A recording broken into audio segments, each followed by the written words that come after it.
Hare Krishna good morning welcome back to my new and fresh vlog. કેમ છો બધા? Hope કે તમે બધા જ મજામાં હશો. હું પણ મજામાં છું. આજે હું થઈ ગઈ છું વહેલા રેડી બીકોઝ હું જઉં છું આજે મમ્મીના ઘરે અને મમ્મીને લોકોને કીધું નથી, ડાયરેક્ટ જ આપણે સરપ્રાઈઝ જ આપવાની છે. તું જો ધોયુંમાં ચોકો ફોન ભોલી ગયો બેટા, તેમાં લોવાનું નિશુને ગમે એટલી જીદ કરીને ટોપી પહેરાવીએ ને તો એ જુઓ કાઢી જ નાખે. બધાને ચલો જય શ્રી કૃષ્ણ કરી દો. જય શ્રી કૃષ્ણ. નિશુ લાવ લઈ લઉં ટોપી લઈ લઉં. નથી પહેરવી? બેગમાં મૂકી દે મમ્મા, બેગમાં મૂકી દે. ઓકે જય શ્રી કૃષ્ણ તો કર દે ખાલી. નિશુ જય શ્રી કૃષ્ણ કર દે મારો દીકરો. ગુડ મોર્નિંગ, હરે કૃષ્ણ, જય શ્રી કૃષ્ણ. નિકેશ છે ને નયા જ નથી. મેં કીધું પહેલાં મને મૂકી જાઓ પછી તમે નાવા જાઓ, કેમ કે જો નાવા જશે ને તો બહુ લેટ થઈ જશે.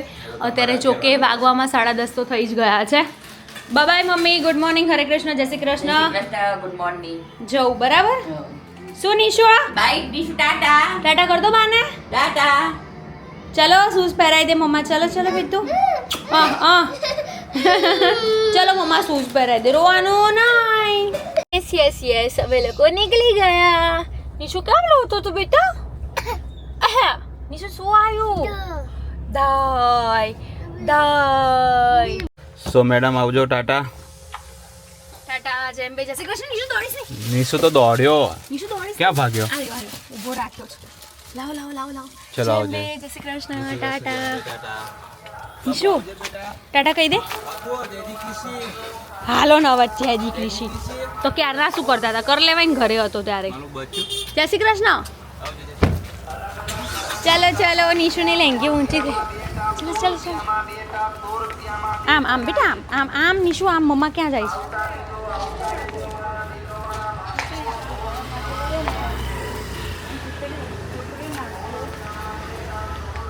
પકડાય.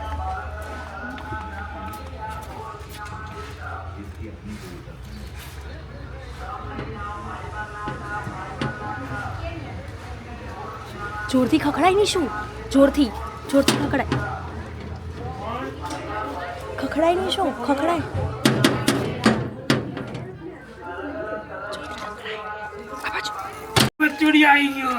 હા જય શ્રી કૃષ્ણ. સરપ્રાઈઝ. શું? મેથી શાક બનાવો છો પણ મને ખુશી આવશે. जय श्री कृष्ण. पापा को ऐसा बोला कि टीवी म्यूट करो तो पापा ने टीवी बंद कर दिया. कहेंगे अब क्या टीवी ની જરૂર છે? રેડિયો મિર્ચી. નિશુ રેડિયો મિર્ચી આવી ગયું છે કે? શું મમ્મી તબિયત ઓલ રાઈટ? આ તો આખી રાત ઊંઘી છું એટલે મસ્ત. આ તો દિવસે નહીં ઊંઘવાનું એટલે રાત્રે ઊંઘ આવે ગાઈસ. દિવસે કોણ ઊંઘવા દે? હે ના ઊંઘવા દેવું કોઈ ના બોલે. કોઈ જ હું હતી તો મમ્મીને બિચારીને આખો દિવસ ચીક ચાલુ રાખતી હતી. હે નિશુ સીટી કેમ વગાડે? અમે છે ને મેં મેથી શાક બનાવું. હા અને ખુશી કહેશે ને તો રોટલો બનાવીશ. મકાઈનો કહેશે ને મકાઈનો. તને ક્યાંથી ખબર? આઈડિયા હતો મગજમાં. લો મને શેકુથી ખાતરી હતી કાચી. इसको बोलते हैं मातृश्री. मम्मा है हमारी मम्मी. શેકુથી મને ખબર હતી કે આવશે આજ. વાહ. અત્યારે વાગવામાં થઈ ગયા છે સાંજના 6:30 અને જસ્ટ આપણે વ્લોગ કન્ટિન્યુ કરી રહ્યા છે બીકોઝ મમ્મીના ત્યાં હું આવીને તો સવારની હું પાડાની જેમ પડી રહી હતી. બરાબર, મને બોલવામાં જરાય શરમ નથી આવતી કે હું આવી રીતે પડી રહી હતી. શું કેવું ભાઈબંધ? મમ્મી ગયા તો પડી જ રહેવાનું હોય. શું કરવાનું હોય? તો જો કે મને ત્યાં બી શાંતિ જ છે. શું કેવું તારું? પણ મમ્મી ઘેર વધારે શાંતિ હોય. હા, તું શું કહીશ મારા સાસુજી માટે? સાસુ તો બહુ સરસ છે. કેવી રીતે? બધી રીતે. કશું કહે નહીં, કશું કહે મારી જેમ જ. હા સેમ. જેવી રીતે હું રીતે રહું એ રીતે જે રહે. યસ. તો વહુ કે છોકરી ખબર જ ના પડે. તો એ પછી છે. સો ગાઈઝ છે ને મમ્મી અહીંયા હું હતી ને તો બી મારો અહીંયા ઉઠવાનો ટાઈમિંગ એવી રીતનો જ હતો અને સેમ મારો ત્યાં પણ એવી રીતનું જ છે. કેમ આવું થયું? આપણા ઘરમાં 2 લાઇટો છે, લાઇટ કેમ બંધ થઈ ગયું? શું કહેવું ગાઈઝીસ? આ ગાઈઝ કંઈ કહેશે? ગાઈઝને કંઈ કહેવું છે? મારા ઉપર ગુસ્સો આવી ગયો છે. પપ્પા તમે શું કહેશો નિકેશ માટે અને મારા સાસુ માટે? નિકેશ મારો જમીની છોકરો છે.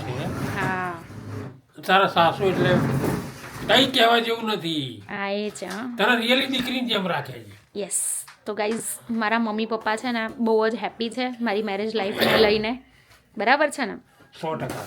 બીજું શું તારી કહેશો? ચોઈસ માટે તો અમને ગર્વ છે. આહાહાહા. થેન્ક યુ પપ્પા. આય હાય હાય, મારું દિલ તો ગાર્ડન ગાર્ડન થઈ ગયું. તો પછી શું કેવું મમ્મી? આપણે રિયલી અમે શોધ્યું હોત ને તો તો પણ આવું અમે ના શોધ્યું હોત. સાચી વાત છે. અને જ્યારે પહેલી વખત ને હું છે ને નિકેશના માટે પપ્પાને કીધું ને ત્યારે પપ્પાએ ચોખ્ખી ના પાડી હતી. પછી પપ્પા પહેલી વખત મળ્યા ત્યારે શું કીધું, કેવા લાગે છે? બોલો બોલો. દાઢી વાળી વધેલી છે એને. પપ્પા કે ગુંડા જેવા લાગે છે, ગુંડા જેવા. કે શું વિચાર્યું તે? હવે શું કહેશો? રિયલી બહુ જ સરસ છે. હવે ગુંડો તો ના કહેવાય કે તે બદલી નાખ્યા, હે. તે બદલી નાખ્યા. જોકે પણ આમ નિકેશનો નેચર વાઇઝ નિકેશ કેવા હા નેચરમાં તો બહુ જ મસ્ત બધાએ વખાણ્યા હતા નહીં આપણે? વધારે હોય. 100%. મમ્મી માટે તો પણ વધારે લાગણી નહીં? મારા માટે તારા પપ્પા માટે દરેક માટે કોઈ દરેક બી માટે દુઃખી એવું હોય તો નથી, જોઈ ઘર લે. માટે એવું નથી બેટા. દરેક બહારની વ્યક્તિ માટે પણ એટલું એમને દર્દ છે એમ કે ભાઈ કોઈ કોઈની દુઃખી હોય તો તકલીફ જોઈ નહીં ના જોઈ શકે એમ. હા એ છે. દુઃખી હોય તો જોઈ ના શકે. સો ગાઈઝ જુઓ, હું વખાણ કરું, તમે લોકો જુઓ છો એના કરતાં વધારે જે મને ગમે કે મારા મમ્મી પપ્પા બી નિકેશના અને મારા સાસુના બહુ જ વખાણ કરે છે.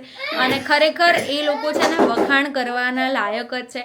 મતલબ એમના તમે એમ કહેવાય ને કે જેટલા બોલ બોલો ને એટલા ઓછા પડે, કેમ કે જેટલો પ્રેમ મને અહીંયા મળ્યો છે ને એવો જ પ્રેમ મને ત્યાં મળ્યો છે. શું કેવું? દરેક માટે લાગણી હોય છે એમને. એવું નથી કે અમારા પ્રત્યે કે તમારા ઘર પ્રત્યે નહીં, બધા માટે બહારની વ્યક્તિ માટે પણ એટલી લાગણી ધરાવે. હા એ છે. સો ગાઈઝ હું તમને લોકોને એક સ્ટોરી કહીશ, બરાબર? કે મારા સસરાનું જ્યારે બેસણું હતું ને એ દિવસે એમના એક કોલેજના ફ્રેન્ડ હતા. જો કે આપણે કોઈનું નામ નહીં કહીએ. શું થયું? જો આમાં ચોકલું જો શું થયું? લઈ લઉં તને, તારે વ્લોગ લેવો છે, ઉભો રહે. આ દિવસે એક એમના ફ્રેન્ડ આવ્યા હતા અને એમને છે ને આ બધી વસ્તુ કે એવું નહીં કે ભાઈ બહાર કેવી કે આમ કે તે, પણ આ તો વાત નીકળી ને તો બેસણાના દિવસે કોઈ વ્યક્તિ આવે અને પૈસા માંગે ને તો આજે કોઈ પણ વ્યક્તિના ઘરમાં આવો કોઈ પ્રસંગ બન્યો હોય ને તો એ ના પાડી દે. બટ નિકેશે એ ટાઈમે પણ એમની હેલ્પ કરી હતી. અને શું બેટા આવી જો મળ ચોકલું આવી જો મળ ચોકલું. નિશુડો તો બહુ હેરાન કરે છે મમ્મા. શું કરું? લાઈટ ચાલુ કરવી થાય? પપ્પા લાઈટ ચાલુ કરાવો હતા ને.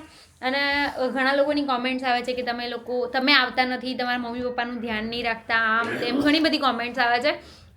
બટ છે ને એ બધી વસ્તુને આપણે ઇગ્નોર જ કરીએ છીએ, કારણ કે મને ખબર છે કે હું મારા મમ્મી પપ્પાને કેટલું રાખું છું. હું મારું 100% આપું છું અને એની સાથે સાથે હું રાખું છું ને એના કરતાં 3 ગણું વધારે મારા પતિદેવ એટલે કે નિકેશ રાખે છે. અને મમ્મી પણ એટલું જ રાખે છે, મારા સાસુ. એટલે મારે કોઈને ક્લિયર કરવાની કોઈ જરૂર નથી. અને બીજી એક વસ્તુ કે મારા મમ્મીનું ઘર છે ને સોસાયટીમાં છે, તો થાય છે કેવું કે અહીંયા મારે વોઇસ ઓવરમાં ને એ બધી વસ્તુમાં બહુ તકલીફ પડે. અને ત્યાં હોઉં ને તો ત્યાં અમે ફ્લેટમાં રહીએ છીએ, તો સવારે થોડોક અવાજ આવે. બટ ફ્લેટમાં છે ને એટલો બધો અવાજ ના આવે જેટલો સોસાયટીમાં અવાજ આવે. તો ત્યાં મને વોઇસ ઓવરમાં એમાં તકલીફ નથી પડતી, એટલે હું વધારે પડતી ત્યાં જ રહું છું. બાકી હું આવું છું અને બહુ બધું એન્જોય કરું છું. શું કહેવું મમ્મી તારી વાત? બધા એવું કહે છે કે તમે છે ને તમારા મમ્મીનું ધ્યાન નહીં રાખતા. મમ્મીનું ધ્યાન તો તારા સિવાય બીજું કોણ રાખે છે? બરાબર છે ને? તો બધા એવી કોમેન્ટ કરે ને તો મને નહીં ગમતું, પણ પછી હું છે ને ઇગ્નોર કરું કે ભાઈ છોડ. મમ્મીની પ્રોબ્લેમ કોણ ના સમજે? છોકરી સિવાય કોઈ સમજે? તો અને અમે 2 જણ છીએ, એકબીજાને તો અમે રહીએ જ છીએ શાંતિથી. તો હું આવું પણ દર વખતે વ્લોગ ના લીધો હોય, બરાબર છે? ગમે તે તકલીફ હોય તો તને કહી દઈએ છે ફોન તને કે બેટા આ તકલીફ છે, તો તરત નિકેશ આવી જાય લેવા હતા કે ચલો હા મમ્મીની તબિયત નહીં સારી તો ચલો આપણે જઈએ. ત્યાં રહેજો, ત્યાં હું રહેજો. મારા સાસુ બી એવું કે નહીં, અહીંયા ખાઓ પીઓ રહો, પણ ઘરે ના જશો. તબિયત સારી ના થાય તો ઓલગે નહીં જવાનું, એમ જ કહી દે. યસ. તો બસ ગાઈઝ આવી રીતે આજે મસ્ત મજાનો વ્લોગ પણ આવ્યો અને મમ્મી પપ્પાએ મારા ઘરના બધા લોકોના વખાણ પણ કર્યા. અને બસ અત્યારે જમવામાં મમ્મીએ તુવેર રીંગણનું શાક અને રોટલી બનાવી છે, એટલે હમણાં ફટાફટ જમી લેવાનું છે ને. સો ગાઈઝ અત્યારે નિકેશ પટેલ અમને લોકોને લેવા આવી ગયા છે. હાય. હેલો. કેવું રહ્યું ઘરનું વાતાવરણ? ખાલી હું આજે એકચ્યુઅલી છે ને 4:30 આવી ગયો હતો. વહેલા આવી ગયા હતા. હું નિશુ નતા ને એટલે વહેલા ગઈકાલ બી હું વહેલો જ આવ્યો હતો. કામ કરો ને તમારું. શું કામ કરો તમે? તો ગઈકાલ હું વહેલો નતો આવ્યો, થોડાક જ વહેલા આવ્યા હતા. આ જ ટાઈમે આવ્યો હતો ગઈકાલે. ઓકે ગાઈસ, તો એટલે બે અત્યારે દિવસ નિશુને છે ને હાંડવો ખાવો છે. મમ્મી ઘરેથી નીકળ્યા ને તો કે મમ શું બેટા બતાય તો ગાડી ચલાવો બેટા. ચલાય તો ફરી કરતો ગાડી નિશુ કેમ ચલાવવાની? કરતો. ધૂમ ધૂમ. સો ગાઈસ છે ને ધૂમ. હું જેવી ગાડીમાં બેઠીને એવું જ નિશુ બોલવા મને મમ મમ એટલે પપ્પા કહે કે મેં મમ નહીં ખાધું, મેં મમ તો ખાધું પણ પાછું એને મમ ખાવું તો હાંડવો ખાવા લઈને આવ્યા. અને કાલે છે મારે શૂટ, એટલા માટે અમે લોકો રિટર્ન જઈ રહ્યા છીએ ઘરે. સો ફટાફટ કાલના શૂટ માટે તમે લોકો વેઇટ કરજો. કાલના શૂટમાં પણ બહુ મજા આવશે. અને જવાનું છે હલ્દીનારમાં રખિયાલ. તો જોઈએ છે ટાઈમિંગ ને હમણાં મોડા ડિસ્કસ થશે. અને એના સિવાયની બી બીજી એક મસ્ત મજાની રીલ આવવાની છે, એ પણ જોવાનું ભૂલતા નહીં. એની સાથે સાથે ઇન્સ્ટાગ્રામમાં આપણે નવું પેજ બનાવ્યું છે, નિક્સ અમદાવાદી. નામ કેવું લાગ્યું નિકેશ તમને? જબરું રાખ્યું. તમે ધાર્યું હતું? તે શું વિચાર્યું? તારો વિચાર શું છે એમાં? નિકો એકાઉન્ટ બનાવ્યું એટલે મારે મેનેજ કરવાનું છે, એડો મારે જઈને કરવાની છે. ના, So guys, આપણે અત્યારે આવી ગયા છે ખાવ ગલીમાં. અહીંયા ગાઈઝ એવું ના હોય, નામ તો આપણે કઈ બી રાખી શકીએ. ઓકે, બરાબર. તો ગાઈઝ ના ગમ્યું તો નામ આપણે બદલી નાખીએ. ના ના, ગમ્યું ને, કેમ ના ગમ્યું? એટલે મેં જસ્ટ કહું છું તને એટલે નામ તો કઈ બી રાખી શકીએ. તો મેં એવું વિચાર્યું કે નિકેશ અને ખુશીનું કંઈક નામ રાખીએ, તો મેં નિક્સ રાખ્યું. મસ્ત મસ્ત. એમાં નિશુનું બી આવી જાય, નિશુ. યસ, ખુશીનો વચ્ચે ખાલી કે જ આવે છે, બાકી બીજું બધું તમારું બેનું જ છે. ઓકે. અને હું બીજી એક વાત કહું કે મમ્મી અને પપ્પાએ તમારા લોકોના જ બહુ જોરદાર વખાણ કર્યા છે. શું વખાણ કર્યા? એ તો તમે કાલે વ્લોગ જોશો ત્યારે જ તમને ખબર પડશે. ને એ તો ગાઈઝ હું ને હમણાં વિડિયો જોઈ લઈશ. ના જોવા દો ને બકા, કેમેરો એમ થોડી હાથમાં આવવા દો ભાઈ ગાઈઝ. કહી દે ને ભાઈ આવા. કહી દે નહીં તો કાલ જોશો ને તો આમ મજા આવે. લે ચલો જઈશું ખાવા. યસ ગાઈઝ, અત્યારે હું પહોંચી ગઈ છું ઘરે અને બહાર ચાલી રહી છે બહુ જબરદસ્તની મસ્તી નિશિવની અને નિકેશની. તો અત્યારે છે ને હું તમને લોકોને એક વસ્તુ બતાવું કે અહીંયા છે ને મારું પેકિંગ થઈ ગયું છે શિમલા મનાલી માટે. જેમ જેમ ટાઈમ મળતો રહેશે એમ એમ પેકિંગ થતું રહેશે. અને બહુ મસ્ત રહ્યો આજનો દિવસ, બહુ જ મજા આવી. તમને લોકોને આજનો વ્લોગ કેવો લાગ્યો જરૂરથી કોમેન્ટ કરજો. અને 200 કે આપણા કમ્પ્લીટ થશે એના પછી એક મસ્ત મજાનો પ્રેન્કવાળો વિડીયો આપણે પોસ્ટ કરવાનો છે, જે અત્યારે મારી પાસે પડ્યો છે પેન્ડિંગમાં. એટલે જલ્દીથી જલ્દી 200 કે સબસ્ક્રાઈબર આપણા કમ્પ્લીટ કરી દો એટલે મસ્ત મજાનો વ્લોગ આવશે તમારી સામે. અને એ વ્લોગ જોવાની બહુ જ મજા આવશે. મને તો ખરેખર બહુ જ મજા આવી. જ્યારે હું એડિટ કરતી હતી ત્યારે બી મને બહુ જ હસવું આવતું હતું. સો બસ ગાઈઝ, આજનો વ્લોગમાં આટલું જ હતું. વ્લોગ સારો લાગ્યો હોય તો લાઈક, કમેન્ટ, શેર, ચેનલને સબસ્ક્રાઈબ કરવાનું ભૂલતા નહીં. મળી એક મસ્ત મજાના નવા વ્લોગની સાથે. ત્યાં સુધી હરે કૃષ્ણ.